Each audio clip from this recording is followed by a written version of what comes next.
Hello बच्चों, welcome into the lecture of Sachin Sir Physics. Today we will solve the unsolved numericals problem from chapter number 9 current electricity. देखो last time हमने chapter number 10 के magnetic field due to electric current के कुछ numericals जो आपकी text book से लिए थे, हमने उसको क्या किया था, सॉल्व किया था. अब हम यहाँ पे चैप्टर नंबर 9 की करंट इलेक्ट्रिसिटी के कुछ अनसॉल्व प्रॉब्लम को क्या करेंगे, यहाँ पे सॉल्व करेंगे वन बाय वन. तो यहाँ पे अनसॉल्व प्रॉब्लम में मैंने टेक्स्ट बुक का आपका 10 नंबर का क्वेश्चन लिया है. Okay, the question is a battery of EMF 4 volt and internal resistance 1 ohm is connected in parallel with another battery of EMF 1 volt and internal resistance is 1 ohm. The combination is used to send current through an external resistance of 2 ohm. Calculate the current through the external resistance. Okay, तो यहाँ पे हमें find out क्या करना है. तो सबसे first आपको क्या इंपॉर्टेंट है मालूम है क्या, कि आपको क्वेश्चन को अंडरस्टैंडिंग करना है. जब तक आपको क्वेश्चन अंडरस्टैंडिंग नहीं होगा तब तक आप उसको इजीली सॉल्व नहीं कर पाएंगे. तो यहाँ पे देखो, मैं एक डायग्राम के थ्रू आपको फर्स्ट यहाँ पे हम एक डायग्राम को ड्रॉ करते हैं. तो यहाँ पे हमें गिवन में क्या कह दिया है, फर्स्ट वो लिख लेते हैं. E1 दिया है 4 वोल्ट, E2 दिया है और E2 दिया है 1 वोल्ट. E1 का इंटरनल रेजिस्टेंस दिया है 1 ओम एंड E2 का इंटरनल रेजिस्टेंस दिया है ऑल्सो 1 ओम. ओके, तो यहाँ पे सपोज मैंने एक डायग्राम को बनाया. So this one E1 is 4 volt, E2 is 1 volt and the internal resistance R1 is 1 ohm and R2 is 1 ohm and this is the parallel connected to each other. दोनों को मैंने क्या किया, parallelly connect किया. जिससे हमें question में बोला है, हमने वैसे इसको क्या किया, कनेक्ट किया. और उन्होंने क्वेश्चन में क्या बोला है, सपोज हम यहाँ पे एक एक्सटर्नल रेजिस्टेंस को यहाँ पे कनेक्ट करेंगे. द एक्सटर्नल रेजिस्टेंस इज 2 ओम. जब हम यहाँ पे एक्सटर्नल रेजिस्टेंस को कनेक्ट करेंगे, जो एक्सटर्नल रेजिस्टेंस की वैल्यू होगी 2 ओम, तो यहाँ पे कितना करंट पास होगा. So how many current pass through this external resistance, ये हमें यहाँ पे क्या करना है, कैलकुलेट करना है. ओके, तो देखो फर्स्ट वन में क्या करता हूं, EMF की वैल्यू लेता हूं.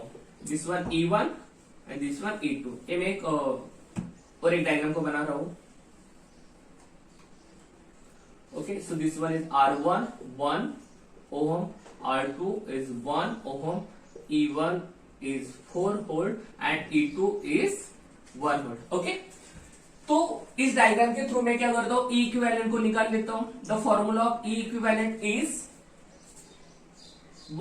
E1 upon R1 plus E2 upon R2 upon 1 upon R1 plus 1 upon R2. Okay, so is equal to the value of E1 4 by 1 plus 1 by 1 upon 1. The value of R1 is 1 and the value of R2 is 1. The total is 5 by 2. Okay, the value of E equivalent कितना हुआ आपका, 5 by 2 हुआ. ठीक है, अब यहां से मैं क्या करता हूं, जैसे मैंने E इक्विवेलेंट को निकाला ना, जैसे EMF के थ्रू E इक्विवेलेंट को निकाला, वैसे मैं यहाँ पे जो इंटरनल रेजिस्टेंस के R इक्विवेलेंट को क्या करता हूँ, यहाँ पे निकालता हूँ. So the R equivalent, the formula of R equivalent is R1 into R2 upon R1 plus R2. Clear? So put this value of R1 and R2. So R1 is 1, R2 is 1 upon R1 1 plus R2 is 1. So 1 upon 1 plus 1 2. The value of R equivalent is 1 by 2. देखो हमने E equivalent को निकाला 5 by 2 और R equivalent को निकाला 1 by 2. मतलब हमारे पास यहाँ पे E equivalent और R equivalent की क्या है, वैल्यूज है. ओके, तो अब मैं एक सेकेंड डायग्राम बनाता हूं.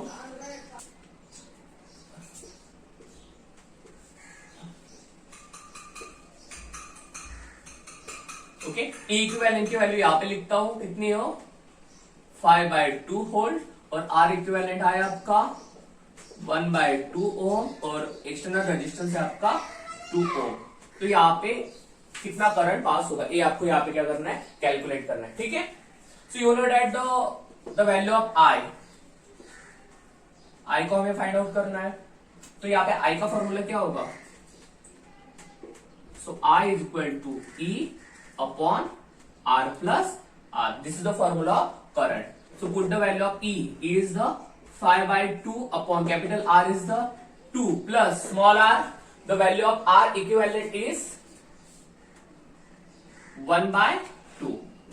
So 5 by 2 upon 2 plus 2 into 2, 4. 4 plus 1, 5. 5 by 2. 5 by 2, 5 by 2 cancel is 1. The answer is 1 ampere. So current can be passed through the external resistance is 1 ampere. So this is the final value. आप इसको note कर लो. Okay, next question is a voltmeter has a resistance 30 ohm. What will be its reading when it is connected across a cell of EMF 2 volt having internal resistance 10 ohm. ठीक है, तो यहाँ पे देखो question क्या दिया है कि एक वोल्टमीटर है, उसका जो रेजिस्टेंस है वो 30 ओम का है. तो उस वोल्टमीटर में क्या कितना रीडिंग होगा जब हम उस वोल्टमीटर को 2 वोल्ट का ईएमएफ लगाएंगे और उस ईएमएफ का इंटरनल रेजिस्टेंस होगा 10 ओम. ठीक है, तो यहाँ पे हमें बेसिकली क्या निकालना है, V निकालना है. तो you know that the formula of voltage I into R. Clear. हमें गिवन में क्या क्या दिया है वो लिख लो. So given the capital R is equal to 30 ohm, then the EMF is 2 volt and internal resistance is 10 ohm. Clear? ये तो हमें गिवन में दिया है. अब हमें फॉर्मूला इसको यूज करना है, V is equal to I into R. लेकिन यहाँ पे हमें I की वैल्यू तो नहीं दी, तो हमें यहाँ पे I की वैल्यू यहाँ पे हमें क्या करनी पड़ेगी, कैलकुलेट करनी पड़ेगी. So now we know that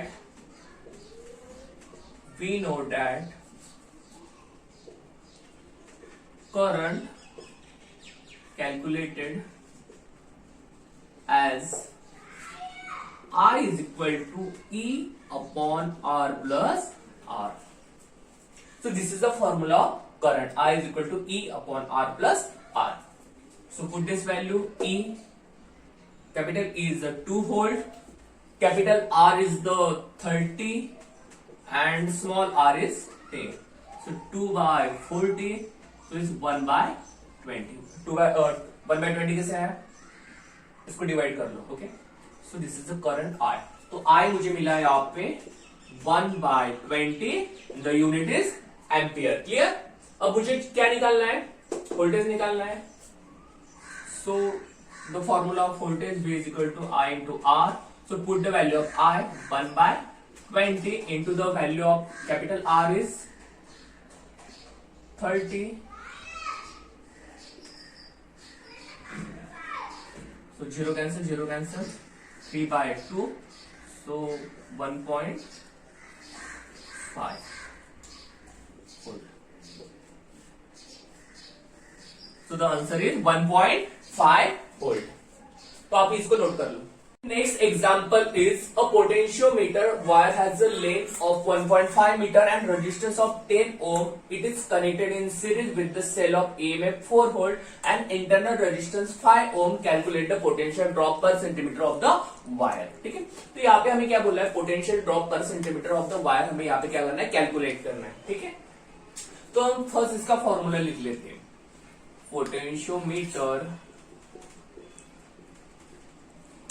drop per centimeter of wire V upon L. So this is the formula of potentiometer drop per centimeter of wire. V is the potential and L is the length. Okay. देखो अभी given में क्या क्या वो लिखो. Given first one 1.5 metre आपको length दिया है. और देखो फॉर्मूला में क्या बोला उन्होंने, सेंटीमीटर ऑफ वायर सेंटीमीटर में कन्वर्ट करना है. तो यहाँ पे तो हमें मीटर में, तो हम इसको सेंटीमीटर में कन्वर्ट करते हैं. 1.5 इंटू 10⁻²² सेंटीमीटर. ओके, नेक्स्ट हमें दिया है R दिया है, कैपिटल R दिया है, 10 ओम दिया है. इन द ऑल्सो EMF दिया है हमें 4 वोल्ट दिया है. इंटरनल रेजिस्टेंस दिया है हमें 5 ओम दिया है. ओके, सारी चीजें तो यहाँ पे आ गई. अब देखो यहाँ पे मुझे L तो ऑलरेडी दिया है, 1.5 इंटू 10⁻² सेंटीमीटर दिया है, लेकिन यहाँ पे मुझे निकालना है V. So you know that the formula of V, the formula of potential is I into R. लेकिन यहाँ पे मुझे आई भी नहीं आई, तो मुझे यहाँ पे फर्स्ट आई को कैलकुलेट करना पड़ेगा। ठीक है, तो मैं फर्स्ट आई को कैलकुलेट करता हूं। So we know that the current calculated as the formula is I is equal to E upon R plus R. देखो आपको ये फॉर्मूला नोन होना ही चाहिए। जब भी ईएमएफ आएगा, इंटरनल रेजिस्टेंस और एक्सटर्नल रेजिस्टेंस आएगा, तो आपको आई का फॉर्मूला ऐसे कैलकुलेट करना है। ठीक है, so put this value, the value of capital E is 4, capital R is 10, small r is 5, so 4/15 is equal to 4/15 करो तो 0.266 ampere, the value of I. Okay, तो मुझे यहाँ पे देखो करंट की वैल्यू मिल गई, तो अभी मैं इजीली V की वैल्यू यहाँ पे क्या कर सकता हूँ, कैलकुलेट कर सकता हूँ। Okay, so the formula of potential V is equal to I into R, put the value of I 0.266 into 10 volt. Okay, ये तो मुझे अभी पोटेंशियल की वैल्यू मिल गई। ओके, अब मैं क्या करता हूँ, V की वैल्यू इस फॉर्मूला में क्या करता हूँ, पुट करता हूँ। So put up this value of V and L. Okay. So potential drop per centimeter of wire is equal to V upon L. The value of V is 0.266 into 10 upon the value of L. L कितना है 1.5 into 10 raised to 2। देखो यहाँ पे 1.5 metre क्यों नहीं लिया, क्योंकि हमें वैल्यू चाहिए सेंटीमीटर में, तो 1 मीटर मीन्स व्हाट, 10⁻²2 सेंटीमीटर। ठीक है, तो 1.5 इंटू 10⁻²2। अब देखो यहाँ पे आप मैथ्स को, यहाँ पे देखो अभी 0.266 अपॉन 1.5, इसका डिवाइडेशन बहुत सारे बच्चों को कॉम्प्लिकेटेड जाता है, क्योंकि देखो पॉइंट में आ रहा है ना, तो हम हर तरह से अलग अलग ट्रिक्स लेके हम इसको क्या कर सकते हैं, सॉल्व कर सकते हैं। तो देखो मैं क्या कर रहा हूँ, यहाँ पे पॉइंट है ना, मुझे पॉइंट को हटाना है, क्योंकि पॉइंट को हटाने के बाद हम इजीली क्या हो जाएगा, यहाँ पे हम इजीली इसको सॉल्व कर पाएंगे। तो मैं क्या कर रहा हूँ, यहाँ पे इसको 3 डिजिट लेफ्ट हैंड साइड में लेके जा रहा हूँ। अब देखो यहाँ पे आपको क्या करना है, लास्ट डिजिट को देखना है। लास्ट डिजिट को मुझे क्या करना है, पॉइंट को इस साइड में लेके जाना है। तो देखो 1 2 3, मतलब मैं इस लास्ट डिजिट को कहां पे लेके जाऊंगा, यहाँ पे। ओके, मतलब ये कितना हो जाएगा, 266 इंटू 10⁻⁻3। समझ में आया क्या, 1 2 3, मतलब 3 डिजिट में लेफ्ट हैंड साइड में लेके गए, इसलिए यहाँ पे कितना है, -3 आए, इंटू 10 के ऊपर कुछ नहीं, मतलब क्या होगा, 1 इज इक्वल टू। अब देखो 1.5 को मैं 5 को लेफ्ट हैंड साइड में लेके आ रहा हूं, मतलब 1 डिवीजन में क्या किया, लेफ्ट हैंड साइड में लेके आया, तो यहाँ पे क्या होगा, 10⁻⁻1 इंटू 10⁻²2। ओके, अब देखो 266 अपॉन 15 इंटू -3 प्लस 1 कितना हुआ, 10⁻⁻2। समझ में आ रहा है बच्चों, -3 प्लस 1 कितना हुआ, -2। अब मैं क्या कर रहा हूं, ये जो -1 ऊपर लेके जा रहा हूं और ये +2 को भी ऊपर लेके जा रहा हूं। तो -1 ऊपर गया तो क्या होगा, +1 होगा, और ये +2 ऊपर गया तो क्या होगा, -2 होगा।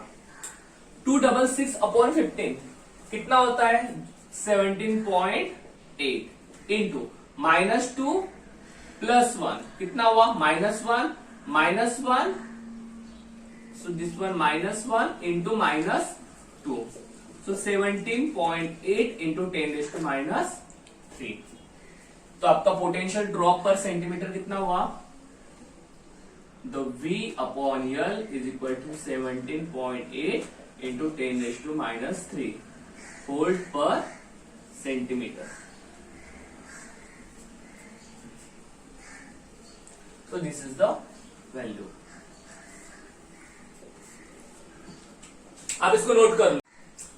Okay, next question is, when two cells of EMF E1 and E2 are connected in series so as to assist each other, their balancing length on a potentiometer is found to be 2.7 meter. When the cells are connected in series so as to oppose each other, the balancing length is found to be 0.3 meter. Compare the EMF of the two cells. Okay, तो यहाँ पे देखो क्या बोला उन्होंने, E1 और E2 दो EMF है कनेक्टेड इन द सीरीज, जो सीरीज में कनेक्ट किए। और यहाँ पे दोनों की बैलेंसिंग लेंथ दी, E1 की बैलेंसिंग लेंथ 2.7 मीटर और E2 की बैलेंसिंग लेंथ आपको 0.3 मीटर है। और आपको यहाँ पे कैलकुलेट करना है compare the EMF of the two cell, दोनों सेल में क्या करना है आपको उसको कंपेयर करना है। तो गिवन में देखो L1 दिया है 2.7 मीटर, L2 दिया है किधर है L2, किधर किधर किधर किधर, हाँ 0.3 मीटर दिया है। ओके, ये तो आपको क्या हुआ है, बैलेंसिंग लेंथ हुआ, balancing length. Okay, so this balancing length E1 and this balancing length E2। अब हमें क्या निकालना है यहाँ पे, E1 अपॉन E2 का रेशियो निकालना है। डन, चलो फॉर्मूला E1 अपॉन E2 का फॉर्मूला क्या है, L1 plus L2 upon L1 minus L2। Put the value of L1 2.7, put the value of L2 0.3, so 2.7 minus 0.3, 2.7 plus 0.3 3, 2.7 minus 0.3 2.4, 3 upon 2.4 करो कितना आता है 1.25, so the ratio of E1 upon E2 is 1.25, so the compare of the EMF of the two cell is 1.25। Okay done, आप इसको क्या करो, note कर लो।